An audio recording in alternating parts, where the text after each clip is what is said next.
अस्सलाम वालेकुम क्लास। ये हमारा 13th लेक्चर है। इससे पहले लेक्चर में हमने 3 सेक्टर इकोनॉमी में नेशनल इनकम की डिटर्मिनेशन देखी थी और उस 3 सेक्टर में गवर्नमेंट इन्वॉल्व हुई थी और गवर्नमेंट के इन्वॉल्व होने के बाद सिर्फ उसका एक टूल हमने कंसीडर किया था, डैट वाज गवर्नमेंट एक्सपेंडिचर्स। इस क्लास में हम उसका सेकंड टूल भी इंट्रोड्यूस करवाते हैं जो कि टैक्सेस हैं। और इस लेक्चर में हम करेंगे ये कि टैक्स को फ़िक्स रखेंगे, फ़िक्स प्रपोर्शन में जो गवर्नमेंट टैक्स लगाती है वो टैक्स हम कंसीडर करेंगे जिसका लेवल ऑफ इनकम के साथ कोई रिलेशनशिप नहीं होता। फ़िक्स प्रपोर्शन में टैक्स आप पे अगर लगाया जाए और गवर्नमेंट साथ अपने एक्सपेंडिचर्स भी कर रही हो तो फिर नेशनल इनकम 3 सेक्टर इकोनॉमी में कैसे डिटर्मिन होती है इसको हम देखेंगे।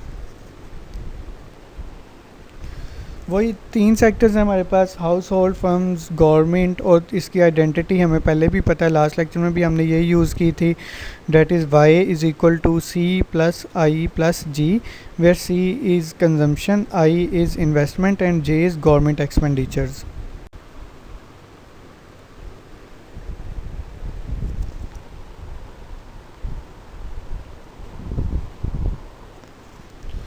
वाई आपके पास यहाँ पे नेशनल इनकम है, सी कंजम्पशन है, आई आपके पास इन्वेस्टमेंट है और जी आपके पास गवर्नमेंट एक्सपेंडिचर्स है। एक न्यू टर्म टी इसमें इंक्लूड होगी जो टैक्स को रिप्रेजेंट कर रही है। चेंजेस इस पूरी चीज़ में आपके पास क्या आ रहे हैं कि पहले हमने फंक्शन जो कंजम्पशन का पढ़ा था वो था C is a function of Y. क्योंकि टैक्स अप्लाई नहीं हो रहा था आपकी इनकम पे, इसलिए आपकी इनकम में से टैक्स डिडक्ट नहीं किया जा रहा था। अब आपकी इनकम पे टैक्स भी अप्लाई हो रहा है और अब आपको आपकी इनकम में से टैक्स पे करना पड़ेगा। तो फिर आपकी कंजम्पशन कब आप कर सकते हैं? तब जब आप अपनी इनकम में से टैक्स पे कर देंगे। और हमने ये बहुत डिटेल में डिस्कस किया हुआ है कि जब आप अपनी इनकम में से टैक्स को पे कर देते हैं तो आपके पास क्या चीज़ रह जाती है? डिस्पोजेबल इनकम, जिसको हम वाई डी से डिनोट करते हैं। तो यहाँ पे आपके पास जो कंजम्पशन फंक्शन बनेगा वो डिस्पोजेबल इनकम के साथ बनेगा, that is C is a function of Y D. और वाई डी यहाँ पे क्या है? Disposable income. और डिस्पोजेबल इनकम की डेफिनेशन क्या है? Y minus T. ओके। और टी जो है वो फिक्स प्रोपोर्शन में है, T is equal to T nought. I को भी हमने फिक्स कर दिया, I is equal to I nought. और जी भी हमारे पास फिक्स है, G is equal to G note. तो ये हमारे पास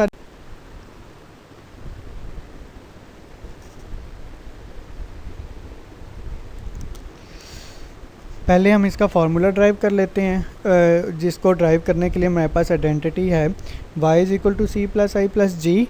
सी का फंक्शन है आपके पास C not plus small C Y D.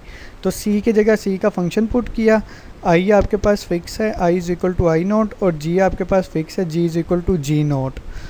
Y D के पास फिर आपकी डेफिनेशन मौजूद है, वाई डी की आपके पास डेफिनेशन मौजूद है, that is Y D is equal to Y minus T. तो वाई डी की जगह हमने वाई डी की वैल्यू पुट कर दी। और अब सी जो है स्मॉल सी वो वाई माइनस टी के साथ मल्टीप्लाई हो रहा है।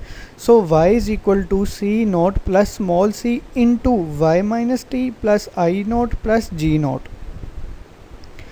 तो जब टी की जगह टी नॉट पुट कर देते हैं, it means that it is fix. और स्मॉल सी को जब हम वाई माइनस टी नॉट के साथ मल्टीप्लाई करते हैं तो आपकी एक्सप्रेशन किस तरह की बन जाती है?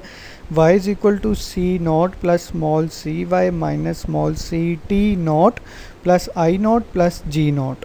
अब वाई वाली एक्सप्रेशन आप एक तरफ कर लें तो वाई राइट हैंड साइड पे स्मॉल सी वाई है, वो जो लेफ़्ट हैंड साइड पे आएगा तो वो माइनस स्मॉल सी वाई हो जाएगा।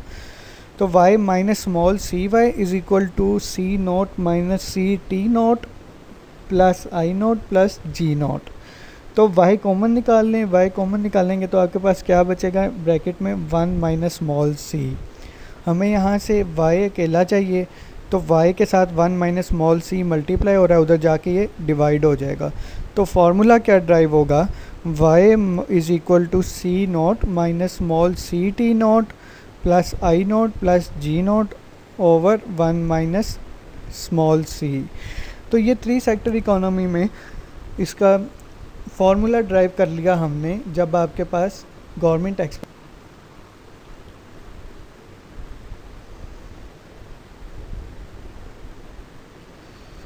तो अब हमारे पास एक एग्जांपल है इसकी। आपके पास कंजम्पशन फंक्शन दिया हुआ है,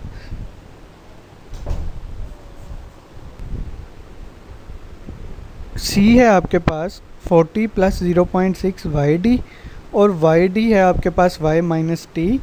इन्वेस्टमेंट आपको फिक्स दी हुई है, I is equal to I nought is equal to 20। Tax भी आपके पास फिक्स प्रोपोर्शन में है, T nought is equal to 10, and government expenditures भी फिक्स्ड हैं, डेट इज़ 25। तो हमने इसे फाइंड क्या क्या करना है, हमने इसे नेशनल इनकम का लेवल फाइंड करना है वाई, और डिस्पोजेबल इनकम का लेवल फाइंड करना है वाई डी, और इस इनकम पे हमने कंजम्पशन देखनी है कि टैक्स पे करने के बाद आप कितना कंज्यूम करते हैं, और फिर हमने एंड पे और लास्ट में हम प्रूव करेंगे अपनी आइडेंटिटी को कि जो आपकी नेशनल इनकम डिटरमिन होगी वो आइडेंटिटी यूज़ कर रहे हैं हम y is equal to C plus I plus G. तो फर्स्ट क्वेश्चन का हम आंसर देते हैं where we have to find the y and Y D. तो हम इसमें इस फार्मूला भी यूज़ कर सकते हैं जो हमने पहले ड्राइव किया है, और इसको हम डायरेक्ट भी सॉल्व कर सकते हैं जिस तरीके से हमने फार्मूला ड्राइव किया था। तो हम इसमें जो हमारे पास फंक्शंस मौजूद हैं वो अपने आइडेंटिटी के अंदर पुट करते हैं। सी आपके पास था 40 प्लस 0.6 वाई डी। आई आपके पास था आई नोट जो कि 20 था, जी नोट जो कि 25 था। तो वाई डी की जगह हमने वाई माइनस टी पुट कर दिया, और टी आपके पास 10 था, 10। अब 0.6 जो है वो y के साथ भी मल्टीप्लाई हो रहा है और 10 के साथ भी मल्टीप्लाई हो रहा है। तो जब हम इसको मल्टीप्लाई करते हैं तो y is equal to 40 plus 0.6 Y minus 6 plus 45, वो 20 और 25 को हमने प्लस कर दिया था, वो 45 हो गया। अब 45 में हम जो है वो 40 सम करते हैं और माइनस 6 करते हैं तो वो 79 हो जाता है। और अब y वाली एक्सप्रेशंस को हम एक तरफ कर लेते हैं। 0.6 y इधर प्लस का है, उधर जाके ये माइनस का हो जाएगा। y minus 0.6 y is equal to 79। y को आप कॉमन निकाल लें तो पीछे आपके पास बचेगा 1 माइनस 0.6। 1 माइनस 1 में से 0.6 निकाल दें तो 0.4 बचता है। तो 0.4 y के साथ मल्टीप्लाई हो रहा है, इज़ इक्वल टू की राइट साइड पे जाके ये डिवाइड हो जाएगा। तो y is equal to 79 divide by 0.4, और अगर आप इसको कैलकुलेटर पे सोल्व करें तो 197.5 इसका आंसर आता है। तो पहला y जो फाइंड करना था वो हमने फाइंड कर लिया, और वाई डी फाइंड करना है। वाई डी का की डेफिनेशन क्या है, Y D is equal to Y minus T. Y आपके पास 197.5 है और टी आपके पास 10 है। 197.5 में से 10 का आप टैक्स पे कर दें तो फिर आपके पास डिस्पोजेबल इनकम, वो इनकम जो आपके पर्सनल यूज़ के लिए बची है वो कितनी रह जाएगी, 187.5। अब 187.5 में से आप कंज्यूम कर सकते हैं, वो कैसे कितनी कंजम्पशन निकलेगी वो हम देखते हैं।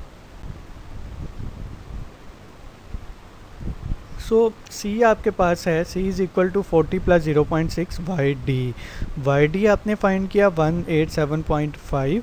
187.5 को 0.6 से आप मल्टीप्लाई करें तो 112.5 आपके पास आ जाएगा, और इसमें आप 40 ऐड कर दें तो 152.5 आपके पास कंजम्पशन फाइंड हो जाएगी। सी इज़ इक्वल टू 152.5। तो लास्ट इसका था कि हमने आइडेंटिटी को प्रूव करना था कि आप जो इसमें इनकम फाइंड कर रहे हैं डेट इज़ 197.5, वो तीन चीज़ों का सम है, कंजम्पशन का, इन्वेस्टमेंट का और गवर्नमेंट एक्सपेंडिचर्स का। तो हम इन तीनों की जगह इनकी वैल्यूज़ पुट करते हैं, y की जगह y की वैल्यू पुट कर दें जो कि 197.5 है, c की जगह c की वैल्यू पुट कर दें जो 152.5 है, और इन्वेस्टमेंट की जगह इन्वेस्टमेंट की जो कि 20 है, और g की जगह g की जो कि 25 है। तो सम करें तो 197.5 ही बनता है। तो ये प्रूव हो गया कि जो आप नेशनल इनकम फाइंड कर रहे हैं वो इन तीन चीज़ों का सम है। ये एक और क्वेश्चन है हमारे पास, कंजम्पशन है 120 plus 0.25 Y D is equal to Y minus T, T is equal to fix and it is पर 20, and investment is also fix and it is 40, government expenditure is 50। वही तीनों चीज़ें आपने फाइंड करनी है, कंजम्पशन फाइंड करनी है, Y find करना है, वाई डी फाइंड करना है। तो वही आप आइडेंटिटी यूज़ करेंगे y is equal to C plus I plus G, और इस आइडेंटिटी में आप सारी चीज़ें पुट करके y फाइंड कर लेंगे, उसमें से टैक्स निकाल देंगे तो yd आ जाएगा। उस yd को आप कंजम्पशन के फंक्शन में पुट कर देंगे तो आपके पास कंजम्पशन की वैल्यू आ जाएगी, और फिर आप लास्ट में इसको प्रूव कर दें कि ये आइडेंटिटी प्रूव होती है, that is y is equal to C plus I plus ji.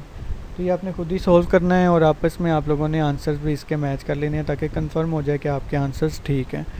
Next class में हम लास्ट इस पे काम करेंगे टॉपिक पे कि जब आपका टैक्स जो है वो